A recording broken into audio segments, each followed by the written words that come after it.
Hey Bammers, welcome to Monday Morning Matchas with Sarah Treat. That's me. It's just you, me, and this matcha. And to be honest, it's not really morning. I don't really wake up till 11 a.m. It's noon right now, and I'm finally getting started on my day. So let's get started. Every single Monday, I accept new members into my free blogging help group. It's BAM with Sarah on Facebook. If you're not on there, then get in there because I provide lots of personal tips, and this is where you can get free blogging help from me personally.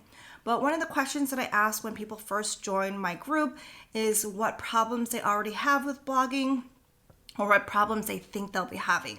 So this is going to be a super candid session, and I'm going to go through all these questions that I got. We have 11 new members today. Super excited about that. And let's get started.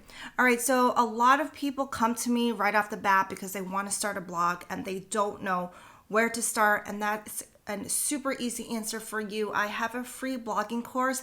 The link is down here in the description. And by the way, guys, anything that I talk about, anything that I have resources for, I'm going to post all the links below. I have all the questions below too. If you don't want to listen to this whole thing, maybe it's not relevant to you, all the questions are below. So anyways, my free blogging course starts with not even choosing a niche and a name, but knowing that you are starting a business. A lot of people don't realize that blogging is a business. You are in a way an entrepreneur. You're definitely a freelancer. You're taking care of all that stuff on your own, all the expenses. There's legal stuff involved. Yeah, it's super boring, some of it. And of course, there's the fun part. But even before you choose a niche and a name, I just go through a little exercise with you so you know that you're starting a business. You know that to make money, you also need to put in time and money. So it starts there. You go through the niche and name. You learn how to write blog posts. You choose the best blogging provider. I've actually had 2 different hosting plans, so I'll talk about those. And then it even goes all the way into plugins, Google Analytics and whatnot. But it teaches you on day 5 all the different ways that you can make money with your blog. And of course, it doesn't go super into it, but because you need to focus on really getting your blog up there first. But that's the free blogging course. It really has everything that you need. And coupled with that, you have my free blogging help group. And there's a ton of super supportive Bammers in there. Bammer, by the way, is my blogging group is called Blog and Make Money. And so is my TikTok account. By the way, daily videos on TikTok. So Bammer is someone who blogs and makes money and is not just a blogger. So yeah, there you go. There's super supportive Bammers in there. There's me answering your questions. So if you don't know where to start, that's where to start. And you're going to get all the support that you need and all the advice.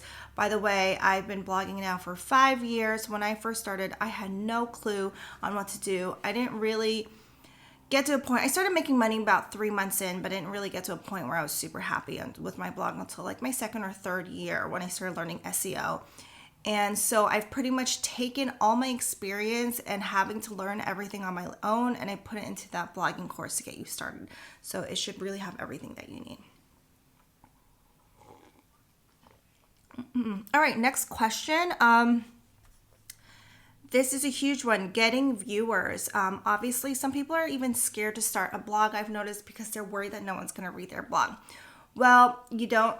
The good thing is you don't need social media to get readers, and you don't need to pay for ads or anything. There's 2 things that's going to help you get page views, and that's SEO and Pinterest.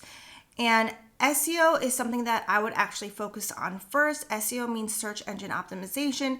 It's the process of optimizing your site and your blog posts that your blog shows up on Google. So the people who are exactly searching for what you're writing about are going to be able to find it through the search engines. It's a very simplified version of it. Of course, there's a lot that goes into it. So the reason that you want to focus on SEO is because it's actually better, in my opinion, for affiliate marketing, for page views. Like I said, you're able to target that person that you want to come to your blog versus using social media. You kind of market your posts on there and it's reaching a whole bunch of people who may or may not be interested in your blog posts. So with SEO as well, I think about 60 to 70% of website referrals comes from search engines. So you really want to grab the readers who are searching online for whatever you're writing about. So highly recommend SEO. That's probably one of the biggest mistakes that I made when I first started, is not learning that right off the bat. Pinterest is another great option, but it really depends on the niche that you're in. So Pinterest is great because it's also a search engine, like Google. I don't really recommend Facebook, Instagram, or Twitter unless you have a super large following. And the reason is because that's not evergreen. Evergreen means that your content is going to be relevant now, or yeah, there's two ways to look at it. Evergreen means that your content is going to be relevant now, or 5 months from now, or 5 years from now. But when it comes to being evergreen on social media, that means that your content in the social media is going to be searchable and findable, and people are going to be able to refer back to it now, or 5 days from now, 5 months from now, 5 years from now. So that's why I don't really recommend Instagram and Facebook for marketing your blog posts, because you have to constantly be posting to social media to get that traffic. Whereas with Google, with search engines, and also with Pinterest, it's kind of already in the search engines and people can refer back to it later on. To me, I find like it's a little bit easier. It becomes a little bit more passive. So that's why I recommend that. And some people they have trouble with coming up with content ideas and posting consistently. To be honest, you are going to feel more compelled to post consistently once you start seeing the money coming in. That is a really huge motivator. But at the same time, to get there, it might take a few months. It could take a year, to be honest. Like, I don't know if you read these blog posts where people are like, oh my God, I started making $10,000 a month in my 6 month of blogging. And it's like, that's not common. With all the people that I know, that's really not common. So it's going to take some time to get money. But to get there, I don't know what would inspire you. But for a lot of students I worked with, having a consistent calendar and knowing the direction where they're going with their blog is super helpful. And also coming up with content ideas. All right, so both of these things can actually be addressed in my SEO course. Before we go into there, if you do want to learn about SEO in general, I do have a post on that. It's here in the description. But my SEO course dives in further, and it not only gives you how to do keyword research and how to get backlinks, but something that this is a mistake I made actually. People make a mistake when they get into SEO. They don't realize that it's more than just keyword research and creating backlinks, but it's also about creating a solid SEO strategy. So when you have an SEO strategy and you're targeting keywords the right way, then you have a content plan set up for you. And so when I find that a lot of my students, when they have content plans set up for them and they know where they're going, it's easier to stay consistent because you don't have decision fatigue. You know what you're doing is going to result in page views. So SEO strategy or SEO content plan will definitely help you stay consistent. And speaking of content ideas, my SEO course also gives you so many places where you can get content ideas, but I'll give you a few now. Go on Pinterest, actually. Go on Pinterest, search for what you're already writing about, or search for your niche, see what comes up, let that inspire you. You can go on Reddit. You can see if you have an Instagram following or if you have a social following, you can see what they ask a lot of you, and you can go based off that. If you find that you already wrote something, but you think like, maybe you wrote 5 paragraphs on something, but you think that you can go deeper into one of the subjects. Well, you can write a blog post on that. You can look at Google Analytics and see what people are searching for to get to your site, and you can write more on that. So there are a ton of options on where to get content ideas. Those were a few, but if you want to get more detailed on how to get content ideas for this, I do go through this in my SEO course. All right, another question is, people were worried, they want tips for writing, not losing their voice. They don't know what to do with wording. They don't want to overthink it due to anxiety, and they don't want to sound silly. And this is totally normal, that you just don't, like, you're putting yourself online, so it is a little scary to do that. But I always say your vibe attracts your tribe. And so just be yourself. When you write a blog post, something that can be helpful is as if you're talking to a friend, or you're talking to your sister or brother, or someone that you love and someone that you already provide help to. Like, there's no way that you go through life without helping people as like already. So maybe like you and your sister love to cook a lot. My sister and I love to cook a lot. So sometimes I'll text her and be like, hey, you have to try out this recipe. It's so good, except for in this one part, just make this tweak. And that's essentially how I would write in my blog post. I would write as if I'm talking to a loved one or a friend and giving them advice. And I think that's a really good way to go about it if you don't have a specific structure.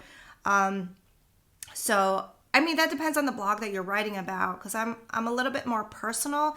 If you're writing a blog, if you have a blog like reviewing technology, like this camera versus this camera, you probably want to talk a little bit more professional or less casual, but it's really up to you, and that's the beauty of having your own blog. You can do whatever you want with it.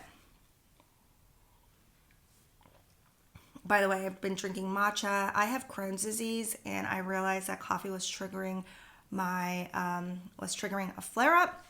Switch to matcha. It's wonderful. It's delicious. I have it with oat milk. Highly recommended. Okay, tips for writing, not losing voice. We covered that. Wording, overthinking due to anxiety. The overthinking, honestly, like after 5 years of blogging, I still have imposter syndrome. I still feel like I'm not good enough. But you can have anxiety. I made it this far. You can have anxiety while blogging, while doing great.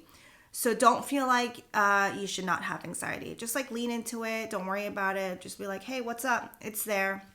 Acknowledge it and just do the best that you can. And the more experience that you have, the more you realize that that you can do this all with anxiety. Just, practice makes almost perfect. I don't like to say perfect. The more experience you have, the more comfortable you will be with it. And I think that is the number one thing to diminish anxiety over blogging, is just to do it. And don't worry about it too much. You will have anxiety. It's normal for people to have anxiety. Someone else said that they were worried about being too niche, too personal, and getting readers and followers is a big challenge. I totally understand this. So when I first started blogging, my blog was called talesfromafork.com, and it was all about culinary travel. And right now I still talk a lot about culinary travel, but I also talk about Instagram spots, and I also talk about my health because I have fibromyalgia and Crohn's disease. Traveling is not easy for me. Living my life is not easy for me. So I talk about a lot of things. But my first blog was all culinary travel, and I felt like I niched myself in. So you can do a couple things. You can create, like, you don't only have to talk about your niche. Whatever, I don't know what your niche is. I wish I had asked you before I made this video, but whatever your niche is, you can expand on it because you have more going on than your niche. I'm sure you have other things going on in life. So think about whatever your niche is and what other aspects of life other people live outside it, and you can incorporate that in, and you can broaden it too. And in terms of getting too personal, I will say that, like, when people go into blogging, they have this mindset. There's an old type of blogging and there's a new type of blogging. I will say a lot of people have this mindset of what the old type of blogging is, and the old type of blogging I would say is like more just like, here's my experience, here's my journey, and it doesn't go into SEO at all. And I think the new type of blogging is more, you can be personal, but you're also going to be writing for people who come find you through Google. So what I do is I'm very personal. I lay it all out there on the internet because I find that sharing is caring. So what I do is, for example, I have a post about acne and I will share my journey, but then I will also put tips to talk to my reader about in that second person, like I said, as if I was talking to someone. So there's a mix, like, hey, this is my journey with this, and this is what works for me. So here are tips that I have for you based on what I've done. So you can be personal and you could still be really helpful. And in general, when it comes to blog posts, you want to talk about this what's in it for me factor. People are inherently selfish, but not in a bad way. I think it's really good to be selfish, especially if you need time for yourself sometimes. People are obviously going online onto search engines to either most likely to solve some type of problem. They don't know what to have for dinner. They don't know what to do when they travel. They don't know what to wear in the fall to stay warm. They need time management tips. So most of the time people are going on the internet to solve their problems. So however personal you want to get, that's totally fine. Just make sure to answer people's problem. Like, what's in it for them when they read your blog post? Because they don't know who you are. They probably don't want to read a blog post that's like 90% your story and 10% for them. Feel free to share your story, but tie it back to them somehow. Like, this is my story and this is why it's relevant to you versus just this is my story. All right, I think I've answered all the questions here. I'm super excited to have you guys in my group, and if you have any other questions, please post. Another thing that I ask is if you see someone else post a question, please help them out. My group is getting larger, and honestly, it's very hard for me to answer to every single person, which I currently do, but I would really love to foster a community where we all help each other out. And you guys can probably even help me out too, because there are so many things that go into blogging, and it's so different for each person, so I don't know everything. So yes, love to have you here. Please check out all the links below for any of these resources. I also have a Pinterest post on there. If you found any part of this video to be helpful, I would love if you smash that like button or perhaps a follow too. And thank you, Bammers, for being here with me today on Monday Morning Matcha.